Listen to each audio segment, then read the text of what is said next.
Hello everyone, welcome back to the channel. ये video एक awareness video होने वाली है उन सभी टैक्स पेयर के लिए जिनका कि इनकम टैक्स पोर्टल पे अकाउंट बना हुआ है। यदि आपको ऐसा फील हो रहा है कि आपके इनकम टैक्स पोर्टल के अकाउंट का मिस यूज किया जा रहा है या फिर इंफॉर्मेशन की अनऑथोराइज्ड एक्सेस की जा रही है, आपका अकाउंट हैक हो चुका है, तो ये वीडियो आपके लिए। इसमें कुछ स्टेप्स मैं बताने वाला हूं जिससे कि आप अपने अकाउंट को प्रोटेक्ट रख सकते हैं। यहाँ पे दोस्तों इनकम टैक्स पोर्टल पे भी जब आप आएंगे तो यहाँ भी एक इंपॉर्टेंट लिंक शेयर की गई है रिपोर्ट अकाउंट मिस यूज का। रिपोर्ट अकाउंट मिस यूज पे जैसे ही आप क्लिक करते हैं, यहाँ पे आपको सारी इंफॉर्मेशन मेंशन की हुई है। आप इसको चाहें तो पढ़ सकते हैं और इसको हम बहुत ही ब्रीफ में यहाँ पे समझने की कोशिश करेंगे कि इसका मतलब क्या है, क्या स्टेप्स आपको लेना है। तो दोस्तों आपको ये पता कैसे लगेगा कि आपका इनकम टैक्स पोर्टल का अकाउंट मिस यूज हो रहा है या फिर इंफॉर्मेशन की अनऑथोराइज्ड एक्सेस की जा रही है। आपको सबसे पहले इनकम टैक्स पोर्टल पे लॉगिन कर लेना है और यहां पर आपको मेन डैशबोर्ड पे ही जब सबसे नीचे आप आएंगे तो यहां पे आपको एक्टिविटी लॉग शो करता है। मतलब इनकम टैक्स पोर्टल पे आप जो भी एक्टिविटी करते हैं उसका पूरा लॉग ये पोर्टल जो है जनरेट करके आपको दे देता है। और यहां पे आप जब व्यू ऑल पे जाते हैं तो यहां पे आपको रिसेंटली जो भी एक्टिविटीज पोर्टल पे हुई हैं उसकी पूरी हिस्ट्री यहां पे दिख जाती है कि आपने लास्ट लॉगिन कब किया था, लास्ट लॉग आउट कब किया था। इसके अलावा लास्ट 90 डेज का, इवन उसके पहले का भी आप लॉगिन और लॉग आउट का डिटेल्स आप यहां पे देख सकते हैं। और यहां पर आपको एक्टिविटी लॉग की प्रॉपर फाइल अवेलेबल होती है जिसको आप डाउनलोड करके रख सकते हैं।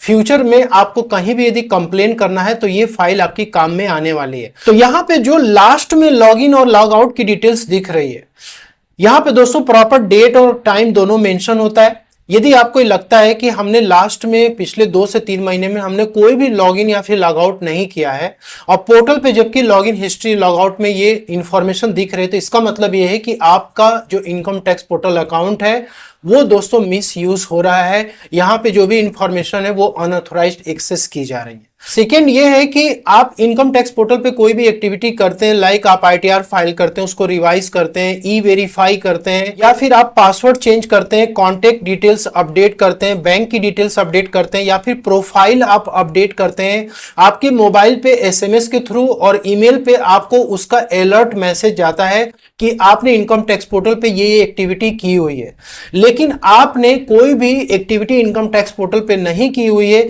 लेकिन उसके बावजूद भी आपको एसएमएस के थ्रू या ईमेल के थ्रू इस प्रकार के अलर्ट मैसेज मिल रहे हैं कि आपने पासवर्ड चेंज किया है, या फिर कॉन्टेक्ट डिटेल्स अपडेट हुई है, या फिर बैंक डिटेल्स अपडेट हुई है, आपकी आईटीआर फाइल हुई है, रिवाइज हुई है, ई वेरीफाई हुई है, तब आप समझ लेना कि आपके अकाउंट का मिस यूज किया जा रहा है। पॉइंट नंबर 3 है आइडेंटिफाई करने का। ई फाइल सेक्शन में आप आते हैं, income tax return view file returns पे आप जाते हो। यहां पे आप जिस भी असेसमेंट ईयर की आईटीआर फाइल करते हो यहां पे पूरी डिटेल्स आपको दिखती है। लेट से कि आपने किसी पर्टिकुलर असेसमेंट ईयर की आईटीआर फाइल नहीं की, लेकिन फिर भी यहां पे हिस्ट्री में दिख रहा है कि आपने आईटीआर को फाइल किया हुआ है, तो यहां भी दोस्तों ये एक इंडिकेशन हो सकता है कि आपके इनकम टैक्स पोर्टल का मिसयूज किया जा रहा है। यदि आपका income tax portal account miss use हो रहा है या फिर अनऑथोराइज्ड एक्सेस की जा रही है इंफॉर्मेशन की, तो यहां पे क्या क्या प्रॉब्लम फेस करनी पड़ सकती है एक टैक्स पेयर को। तो दोस्तों वो आपके इनकम टैक्स पोर्टल पे जो भी इंफॉर्मेशन है, जैसे कि पैन की डिटेल्स, आधार की डिटेल्स, बैंक अकाउंट नंबर्स, ये सब कुछ वो चुरा सकता है और उसको फ्रॉडुलेंट एक्टिविटीज या फाइनेंशियल थेफ्ट के लिए वो यूज कर सकता है। तो दोस्तों कुछ महीने पहले न्यूज आई थी, कुछ सेलिब्रिटीज ऐसे हैं जिन्होंने कि क्रेडिट कार्ड से रिलेटेड कोई भी ट्रांजेक्शन्स नहीं किया था, लेकिन फिर भी उनके नाम पे क्रेडिट कार्ड इशू हो गए और उसके माध्यम से बहुत सारे फेक ट्रांजैक्शंस किए गए। तो ये किसी के भी साथ हो सकता है। नेक्स्ट यहाँ पे ये है कि ये फ्रॉडस्टर्स क्या कर सकते हैं कि बैंक अकाउंट की डिटेल्स जो कि आपके इनकम टैक्स पोर्टल पे है उसको वो मैनिपुलेट करके जो भी टीडीएस रिफंड है दोस्तों वो क्लेम कर सकते हैं आपके नाम में अपने बैंक अकाउंट में। मतलब टीडीएस रिफंड वो उनके बैंक अकाउंट में चला जाएगा आपके नाम से और फंसेंगे आप। पॉइंट नंबर 3 है कि आपने जो भी इनकम टैक्स रिटर्न फाइल की हुई है उसमें वो रेक्टिफिकेशन कर सकते हैं, मॉडिफाई कर सकते हैं डेटा को, जिसकी वजह से कि आपको लॉसेस फेस करने पड़ सकते हैं या फिर लीगल कॉम्प्लिकेशंस फेस करनी पड़ सकती हैं आपको। नेक्स्ट यहां पे ये है कि आपके नाम पे वो fake income tax return file कर सकते हैं। आपने जो भी डाटा दिया हुआ इनकम टैक्स रिटर्न्स में उसको टेम्पर कर सकते हैं, जिसकी वजह से कि आपको नोटिसेस, पेनाल्टीज या फिर टैक्स की डिमांड्स आ सकती है। नेक्स्ट यहाँ पे ये है कि वो आपका जो भी इनकम टैक्स पोर्टल का अकाउंट है उसका वो यूज करके फेक नोटिसेस या ईमेल दूसरे को वो सेंड कर सकता है, जिसकी वजह से कि आपकी आइडेंटिटी दोस्तों बदनाम हो सकती है। अब यहां पे इंपॉर्टेंट ये है कि यदि आपके साथ इस प्रकार की चीजें हो रही तो सबसे पहला काम आपको क्या करना है। तो दोस्तों सबसे पहला काम आपको करना है कि cybercrime.gov.in की वेबसाइट पे जाकर आपको इसकी रिपोर्टिंग करनी है। और सेकेंड ये है कि आपको इनकम टैक्स डिपार्टमेंट को भी कंप्लेन भेजना है, उसको भी सूचित करना है। और थर्ड यहाँ पे कि आपको इसके लिए प्रॉपर अपने लोकेशन में एफआईआर भी दर्ज करानी है यदि इस प्रकार की सिचुएशन हो रखी है।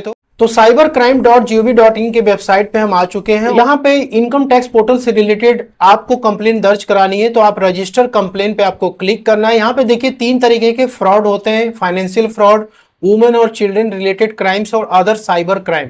अदर साइबर क्राइम पे आपको जाना है और यहाँ पे दोस्तों अदर साइबर क्राइम में रजिस्टर एंड कंप्लेंट पे आपको क्लिक करना है। यहाँ पे देखिए एक इंपॉर्टेंट पॉइंट ये भी लिखा हुआ है कि आप जो है इमीडिएटली पुलिस को भी इसका कंप्लेन कर सकते हैं। 112 पे आप जो है नेशनल पुलिस हेल्पलाइन नंबर है, इस पे आप जो है अपना कंप्लेन दर्ज करा सकते हैं। और वुमेन सेल के लिए 181 है और साइबर क्राइम हेल्पलाइन नंबर 1930, इस पे भी आप जो है इमीडिएटली जो है रिपोर्टिंग कर सकते हैं। और इसके बाद आपको यहाँ पे फाइल कंप्लेन पे जाना है और देन आपको यहाँ पे आई एक्सेप्ट पे क्लिक करना है। इसके बाद आपने यदि कोई अकाउंट यहाँ पे क्रिएट नहीं किया हुआ है, click here for new user पे आपको जाना है, ठीक है। और यहाँ पे आपको अपना स्टेट सेलेक्ट करना है, यहाँ पे आपको अपना ईमेल आईडी देनी है। तो कोशिश यही करें कि जो ईमेल आईडी आपके इनकम टैक्स पोर्टल पे रजिस्टर्ड है वो ईमेल आईडी यहाँ पे डाल सकते हैं। मोबाइल नंबर डाल दीजिए, ओटीपी जाएगा, इसके बाद आपको कैप्चा कोड इंटर करना है, सबमिट करना है, आपकी एक आईडी यहाँ पे क्रिएट हो जाएगी। आईडी क्रिएट होने के बाद आपको लॉगिन करना है, जिसमें लॉगिन आईडी आपका मेल आईडी होगा, मोबाइल नंबर, एक ओटीपी जाएगा, इंटर कर दीजिए। यहाँ पे कैप्चा कोड इंटर करने के बाद आपको सबमिट पे क्लिक करना है। साइबर क्राइम की मेन डैशबोर्ड पे आप आ जाएंगे और यहाँ पे आपको 4 स्टेप्स में ये फॉर्म कंप्लीट करना होता है। यहाँ पे इंसिडेंट की डिटेल्स आपको डालनी है। तो सबसे पहले आपको कैटेगरी ऑफ कंप्लेंट सेलेक्ट करना है, तो यहाँ पे आपको हैकिंग और damage to computer and computer system पे आपको क्लिक करना है एंड देन आपको यहाँ पे सब कैटेगरी सेलेक्ट करनी है। सब कैटेगरी में आप अनऑथराइज्ड एक्सेस और डेटा ब्रीच आप यहाँ पे सेलेक्ट कर सकते हैं। और नेक्स्ट यहाँ पे ये है कि आपका इसमें क्या चीज हैक हुआ है।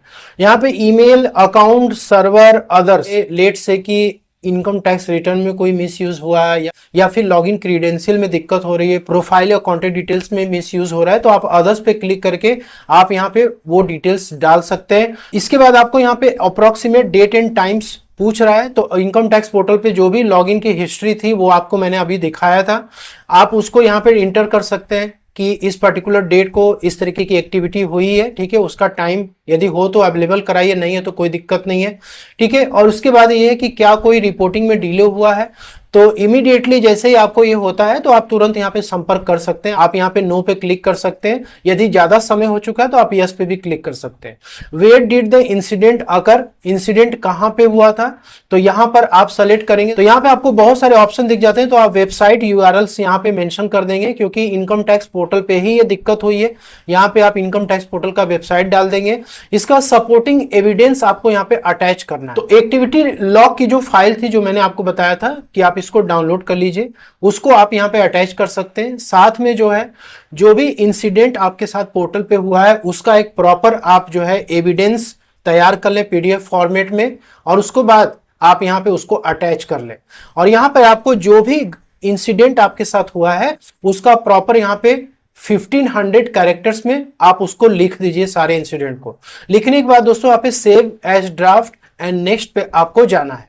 तो दोस्तों इंसिडेंट डिटेल्स इंटर करने के बाद आपको सस्पेक्ट डिटेल्स में क्लिक करना है। यहाँ पर ऐसे पर्सन जिसके ऊपर कि आपको डाउट है कि हाँ इस पर्सन के द्वारा मिस यूज किया जा रहा है या अनऑथराइज्ड एक्सेस किया जा रहा है, आप उसकी डिटेल्स यहाँ पे दे सकते हैं। यदि नहीं है, कोई अननोन पर्सन है जिसके बारे में आपको पता भी नहीं है, तो आप यहाँ पर भी नो पे क्लिक कर सकते हैं। इसमें ऑप्शन दिया रहता है।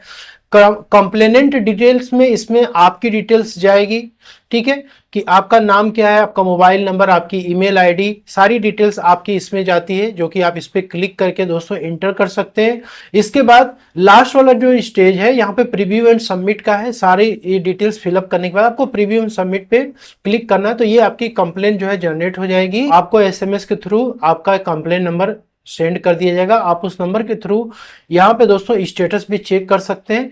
आपको सेकंड में जो है इनकम टैक्स डिपार्टमेंट को भी सूचित करना है। तो यहाँ पे देखिए ई फाइलिंग और सेंट्रल प्रोसेसिंग सेंटर का हेल्पलाइन नंबर दिया हुआ है। आप यहाँ पे टोल फ्री नंबर पे डायल करके भी अपनी कंप्लेन को दर्ज करा सकते हैं। और इसके बाद यहाँ पे आपको कुछ ईमेल आईडीज भी दी हुई हैं जिसके थ्रू कि आप जो है अपना कंप्लेन दर्ज करा सकते हैं। जैसे यहाँ पे एनी अदर इश्यूज में ई फाइलिंग वेब मैनेजर @incometax.gov.in पे डाल सकते हैं अपने जो भी FIR की कॉपी है। इसके बाद जो आपने साइबर क्राइम पे कंप्लेन की उसकी डिटेल्स आप यहाँ पे अटैच कर सकते हैं और प्रॉपर अपना जो है कंप्लेन यहाँ पे दर्ज कर सकते हैं। लेकिन साथ में आपको कुछ इंपॉर्टेंट यहाँ पे मैं तरीका बताता हूं जो कि आपको फॉलो करना है जिससे कि आपका जो इनकम टैक्स पोर्टल का अकाउंट है वो प्रोटेक्टेड रहे। सबसे पहला काम ये करना है कि आपको अपना ई फाइलिंग पासवर्ड किसी से भी शेयर नहीं करना है। सिर्फ जो टैक्स प्रोफेशनल्स हैं, चार्टर्ड अकाउंटेंट्स हैं, ठीक है, टैक्स रिटर्न प्रिपेयर्स हैं, टैक्स कंसल्टेंट्स हैं, आप उनको जो है शेयर कर सकते हैं क्योंकि वो आपका ITR फाइलिंग करने में मदद करते हैं। इसके बाद आपको टाइम टू टाइम पासवर्ड अपना चेंज करते रहना है। लॉगिन करने के बाद आपको तुरंत उसको लॉग आउट भी कर देना है। कोई भी यदि आपको फेक तरीके का ईमेल या फिशिंग लिंक्स आता है तो उसको कभी भी क्लिक नहीं करना है। और दोस्तों दूसरा तरीका है प्रोटेक्ट रखने का कि आपको यहाँ पे आना है, माई प्रोफाइल पे क्लिक करना है और यहाँ पर आपको ई फाइलिंग वॉल्ट सिक्योरिटी का आपको ऑप्शन दिखता है। आप इस पे क्लिक करिए। क्लिक करने के बाद आपको लॉगिन करने के लिए देखिए यहाँ पे काफी सारे ऑप्शंस मिलते हैं और हायर सिक्योरिटी के लिए आप नेट बैंकिंग डाल सकते हैं, डिजिटल सिग्नेचर डाल सकते हैं या फिर जो आपके आधार नंबर पे मोबाइल नंबर रजिस्टर्ड है वो आप यहाँ पे इंटर कर सकते हैं। आपको बोलेगा कि आपको इसे ऑथेंटिकेट करना है। ऑथेंटिकेट करने के लिए आपको जनरेट OTP पे क्लिक करना है। यहाँ पे आपको कंटिन्यू पे क्लिक करना है। इसके बाद आपको इस बॉक्स को चेक करना है, जनरेट आधार OTP पे आपको क्लिक करना है। दोस्तों इंटर करने के बाद आपको वैलिडेट पे क्लिक करना है। ये आपका आधार ऑथेंटिकेशन सक्सेसफुल हो चुका है। अब आपका ये यहाँ पे चेक रहेगा। जैसे ही कोई पर्सन दोस्तों यहाँ पे लॉगिन करेगा उसको तुरंत आधार OTP मांगेगा जो कि आपके मोबाइल पे जाएगा। उस केस में भी आपको तुरंत पता लगेगा कि आपके अकाउंट का मिसयूज हो रहा है और आप रिपोर्टिंग कर सकते हैं। इसके बाद यहाँ पे है कि आपका यदि पासवर्ड रीसेट करना है तो रीसेट करते समय भी आप यहाँ पे आधार OTP के लिए यहाँ पे आप डाल सकते हैं, इसको प्रोटेक्ट कर सकते हैं। तो यहाँ पे कुछ इंपॉर्टेंट टिप्स को आप फॉलो करें अपने अकाउंट को प्रोटेक्ट करने के लिए। और जिन लोगों के अकाउंट्स में ऐसा लगता है मिस यूज हो रहा है तो वो स्टेप्स आप यहाँ पे फॉलो कर सकते हैं और दोस्तों एक्शन ले सकते हैं। होप कि आपको वीडियो में दी गई जानकारी पसंद है, अच्छी लगे तो लाइक शेयर जरूर करिए। मिलते हैं नेक्स्ट वीडियो में। Thank you so much for watching this.